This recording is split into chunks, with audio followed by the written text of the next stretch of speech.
प्यारे विद्यार्थियों, आज हम वर्त के बारे में पढ़ेंगे।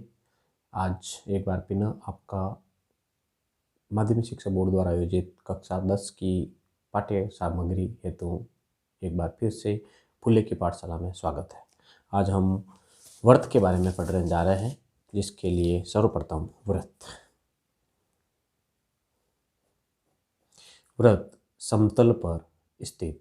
व्रत की परिभाषा के बारे में चर्चा करते हैं। समतल पर स्थित किसी बिंदु से निश्चित दूरी पर स्थित बिंदु। यदि अनेक बिंदु एक निश्चित दूरी पर स्थित है तो इन बिंदुओं का बिंदुपथ व्रत कहलाता है। समतल पर स्थित एक बिंदु और बिंदु से निश्चित दूरी पर स्थित बिंदुओं का बिंदुपथ व्रत कहलाता है। व्रत की बात करें तो समतल पर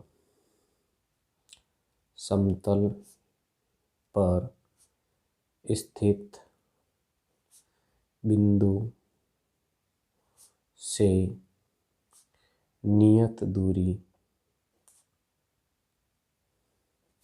पर स्थित बिंदुओं का बिंदुपथ वृत्त कहलाता है।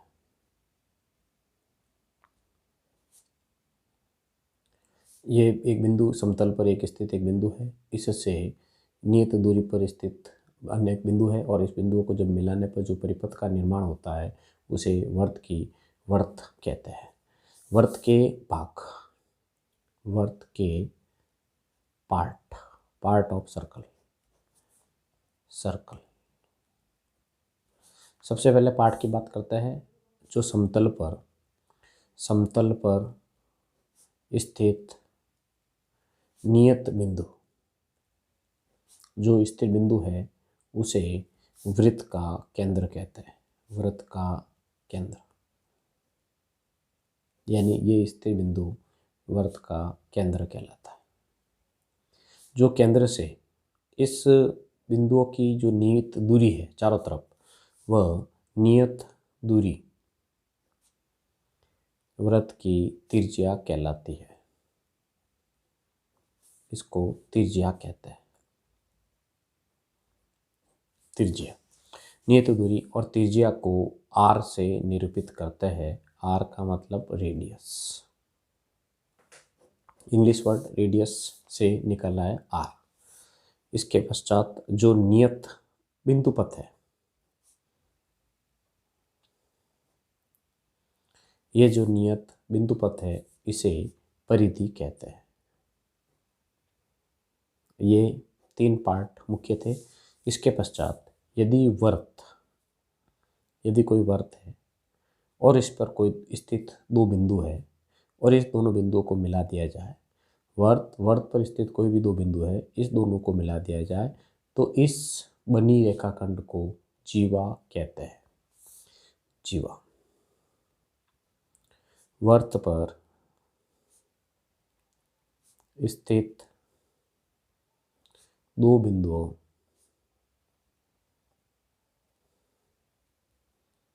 को मिलाने वाली रेखा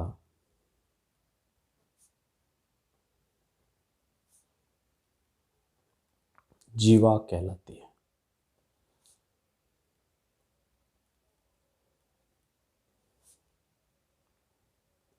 एक वर्त में अनेक बिंदु होते हैं और इन अनेक बिंदुओं को मिलाने से अनेक जीवाएं खींची जा सकती है।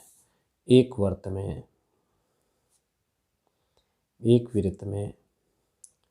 अनेक जीवाएं होती हैं। अनेक जीवा, अनंत जीवा।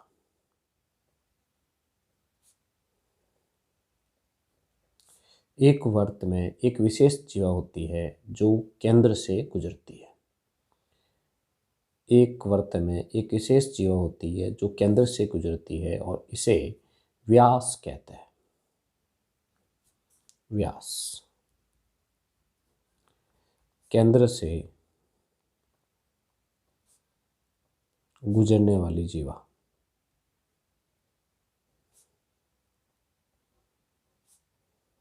जीवा व्यास कहलाता है। वृत्त के केंद्र से गुजरने वाली जीवा व्यास कहलाता है। व्यास को डी से, डी मीन डायमीटर, से निरूपित करते हैं। चूंकि जीवा व्यास को केंद्र दो बराबर भागों में बांटता है, दोनों तरफ त्रिज्या है, अतः व्यास बराबर 2 गुणा त्रिज्या। इसको प्यारे विद्यार्थियों याद रखें, समय समय पर ये सूत्र काम आता रहेगा।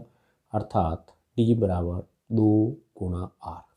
अर्थात यदि इसी को आगे बात करें तो त्रिज्या व्यास की आधी होती है, व्यास बट्टा 2, यानी आर बराबर डी बट्टा 2।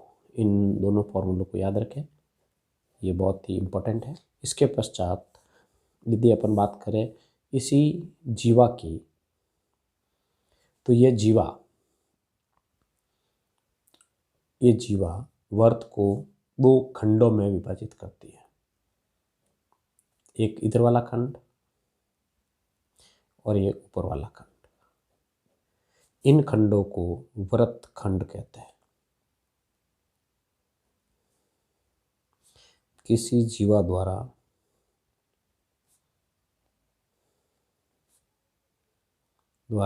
वृत्त को 2 भागों में विभाजित विभाजन करना एवं करने पर बने वृत्त के भाग वृत्त खंड कहलाता है।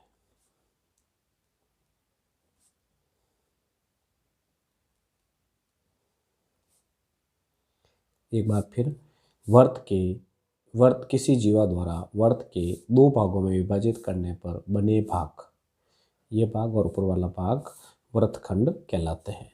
इसमें छोटा भाग लघु वृत्तखंड कहलाता है। ये छोटा वाला भाग, इसको लघु वृत्तखंड कहते हैं, वृत्तखंड।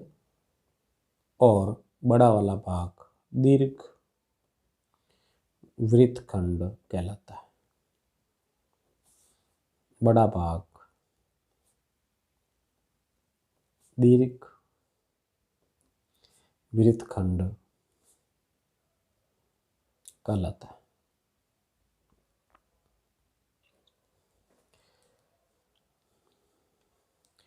यदि वृत्त को 1-2 त्रिज्या खंड में खंडित करें तो ये भाग त्रिज्यीय खंड कहलाता है। त्रिज्यीय खंड। वृत्त को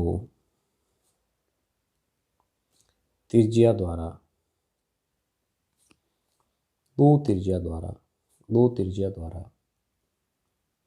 2 खंडों में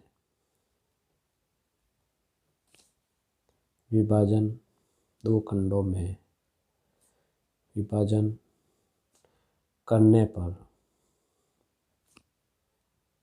बने खंड भाग त्रिज्यीय खंड कहलाता है।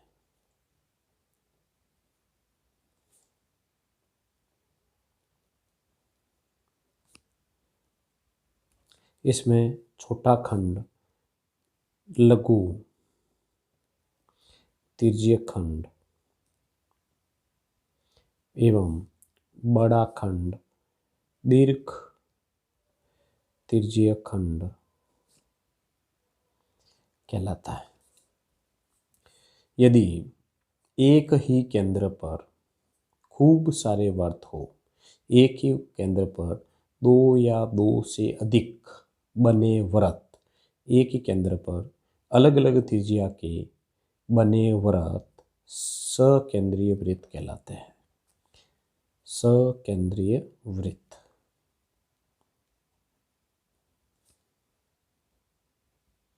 एक ही केंद्र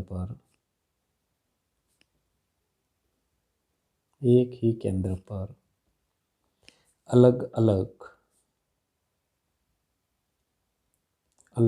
अलग त्रिज्या के बने वृत्त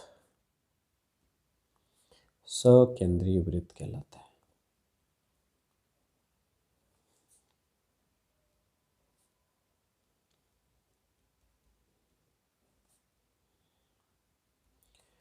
यदि वृत्त की परिधि के किसी छोटे हिस्से को अपन ले तो इसे चाप कहते हैं। वृत्त की परिधि के खंड या भाग को चाप कहते हैं।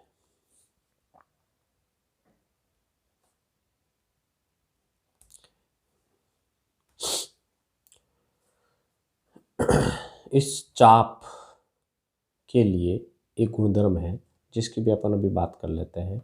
इस चाप द्वारा केंद्र पर अंतरित कोण शेष परिधि पर अंतरित कोण का इस चाप द्वारा केंद्र पर अंतरित कोण शेष परिधि पर अंतरित कोण का दुगुना होता है। चाप द्वारा केंद्र पर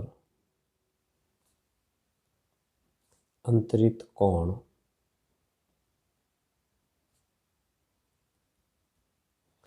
शेष परिधि पर अंतरित कोण का दुगुना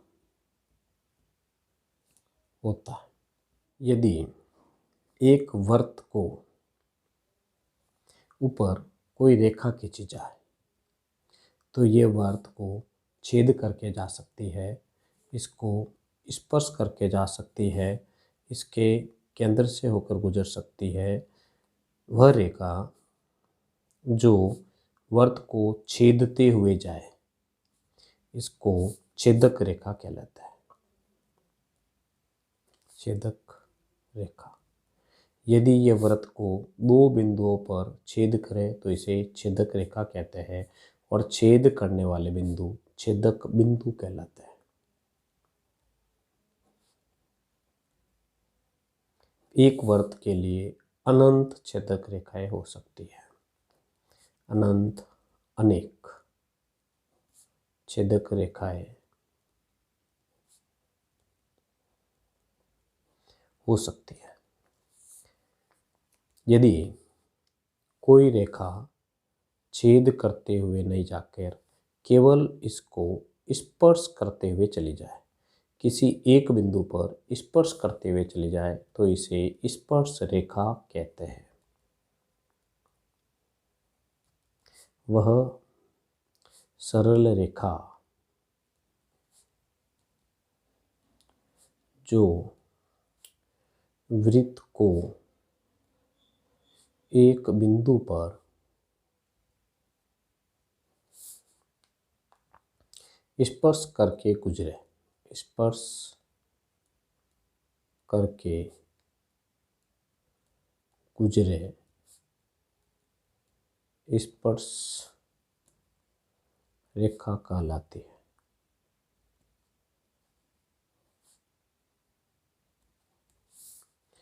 इस वृत्त की स्पर्श रेखा और वृत्त का उभयनिष्ठ बिंदु स्पर्श बिंदु कहलाता है।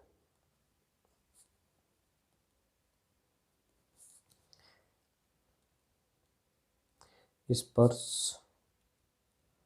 बिंदु वृत्त की स्पर्श रेखा एवं परिधि का उभयनिष्ठ बिंदु उभयनिष्ठ कॉमन बिंदु स्पर्श बिंदु कहलाता है।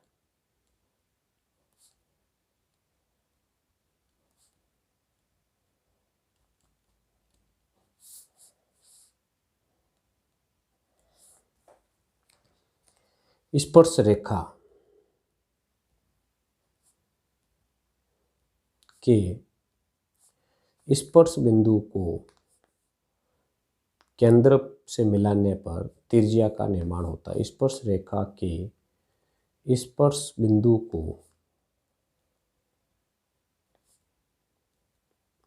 केंद्र से मिलाने पर त्रिज्या का निर्माण होता है। रचना होती है। उभयनिष्ठ बिंदु पर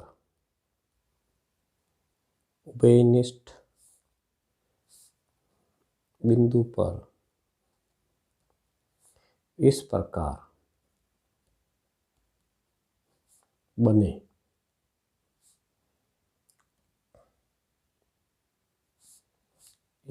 बने चित्रानुसार स्पर्श रेखा एवं त्रिज्या लंबवत होती है। 90 डिग्री का कोण 90 डिग्री होती है। अर्थात स्पर्श रेखा अर्थात किसी वर्त के स्पर्श रेखा के स्पर्श बिंदु और त्रिज्या, स्पर्श बिंदु पर खींची गई त्रिज्या, केंद्र से मिलाने वाली रेखा त्रिज्या समकोण बनाती है। स्पर्श त्रिज्या लंब होती है स्पर्श रेखा पर। उभयनिष्ठ बिंदु पर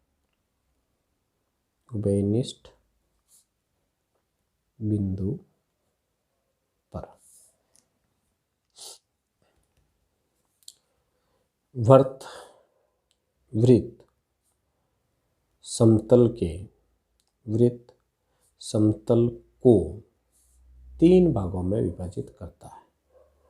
वृत्त समतल को 3 भागों में विभाजित करता है। 3 भागों में विभाजित करता है। नंबर 1 अभ्यंतर, वृत्त के अंदर का हिस्सा अभ्यंतर कहलाता है। दूसरा वृत्त स्वयं कहलाता है। तीसरा वृत्त के बाहर वाला हिस्सा बाह्यंतर कहलाता है। एक अभ्यंतर वृत्त के अंदर का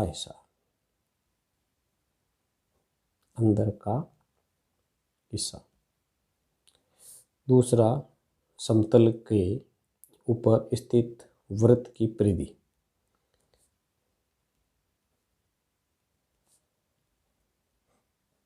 परिधि वाला हिस्सा, ये वाला हिस्सा। और तीसरा बाह्यंतर,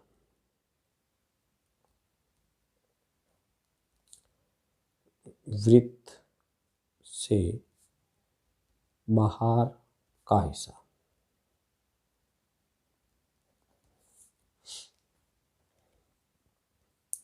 वृत्त पर स्पर्श रेखा है।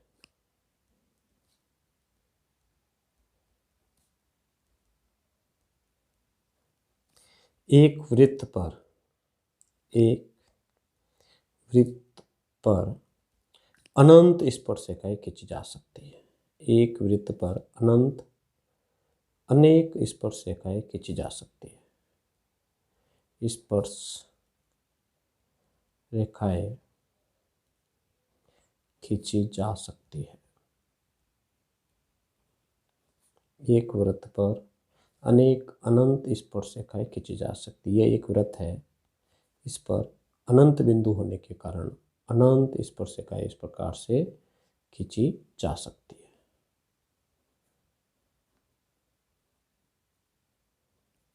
इस तरह से इस पे अनेक स्पर्श रेखाएं खींच सकता है। अनंत स्पर्शिकाएं खींचते हैं। यदि वृत्त के किसी बिंदु पर स्पर्श रेखाएं केवल एक खींच सकते हैं। यदि वृत्त है, उसके कोई बिंदु P है, बिंदु P पर तो केवल एक स्पर्शिका खींच सकते हैं। इस P बिंदु पर केवल एक स्पर्शिका खींची जा सकती है। यदि बिंदु वृत्त के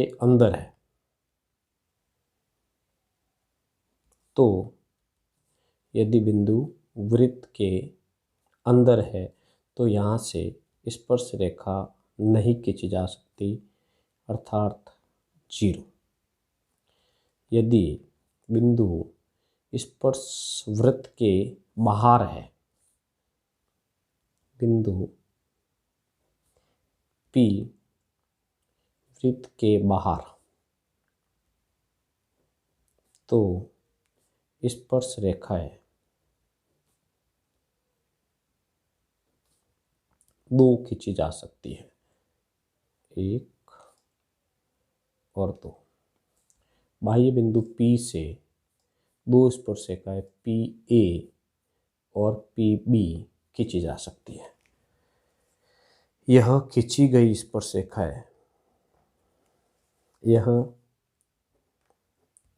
गई स्पर्श रेखाएं लंबाई में बराबर होती है, समान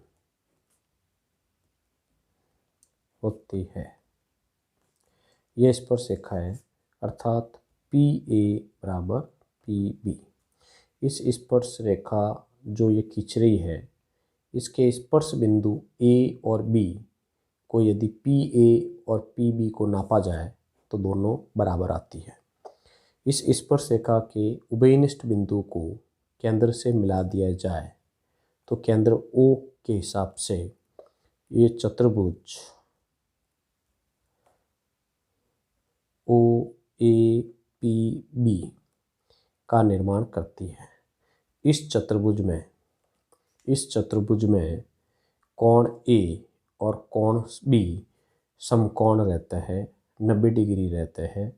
अतः कोण P और कोण O, इसमें कोण O और कोण P का योग 180 डिग्री होता है। इसको याद रखने योग्य बात है। कोण O और कोण P का योग 180 डिग्री होता है। किसी वृत्त के लिए बाह्य बिंदु से जब स्पर्श रेखाएं खींची जाती है तो इस स्पर्श रेखाओं के बीच में बना गया कोण और इसके स्पर्श बिंदुओं को O से मिलाने पर बना गया केंद्र पर कोण, इस दोनों का योग कोण थीटा प्लस कोण X डिग्री बराबर 180 डिग्री होता है।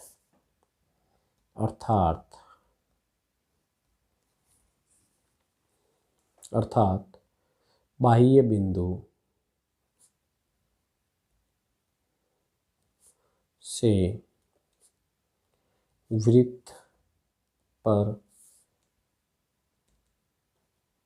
खींची गई स्पर्श रेखाओं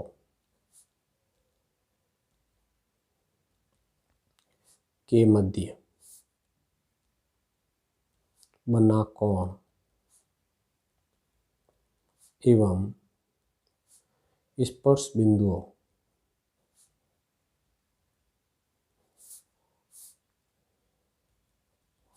को त्रिज्या को केंद्र से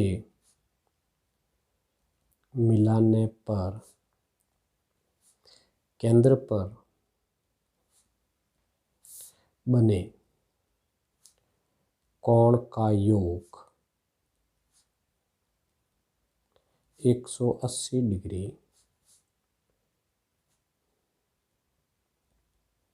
होता है।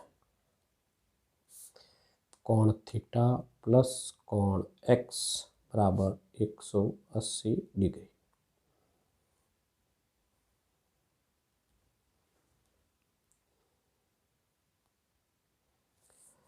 बाह्य बिंदु P से PA और PB, ये स्पर्शरेखा है PA और PB बराबर रहती है।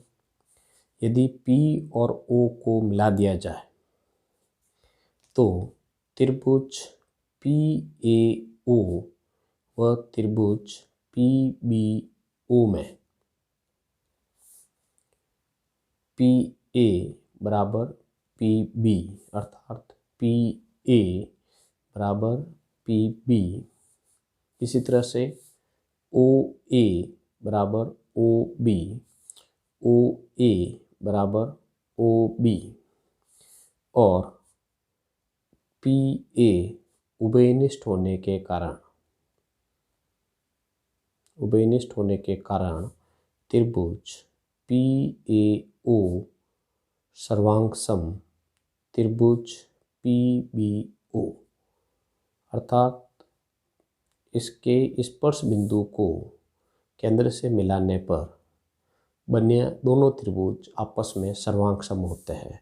साथ ही कोण A और कोण B, कोण A और कोण B बाह्य बिंदु से खींची गई स्पर्शरेखा के लिए ये त्रिभुज समकोण त्रिभुज का निर्माण करते हैं। अतः PABO त्रिभुज PAO व त्रिभुज PBO समकोण त्रिभुज का निर्माण होता है, समकोण त्रिभुज। अतः इसमें पाइथागोरियन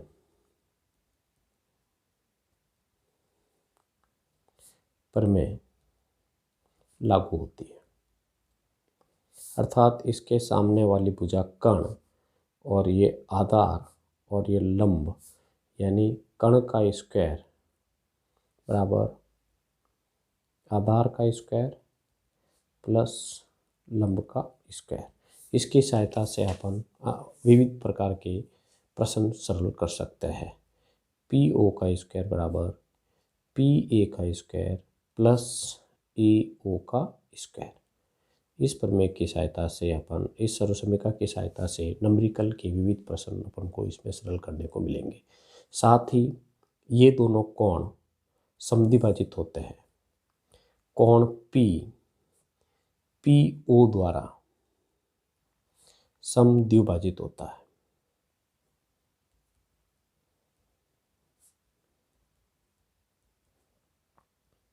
इसी प्रकार कोण O PO द्वारा समद्विभाजित होता है।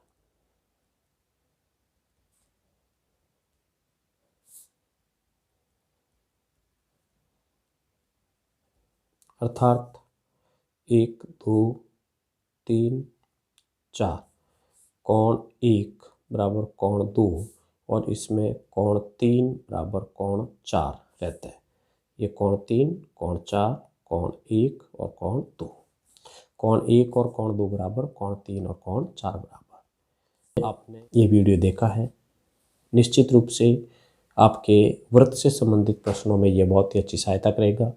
इस वीडियो को आप अधिक से अधिक अपने दोस्तों के साथ शेयर करें और इस चैनल को लाइक सब्सक्राइब करें ताकि आपको और मैं अधिक से अधिक वीडियो बना के दे सकूं।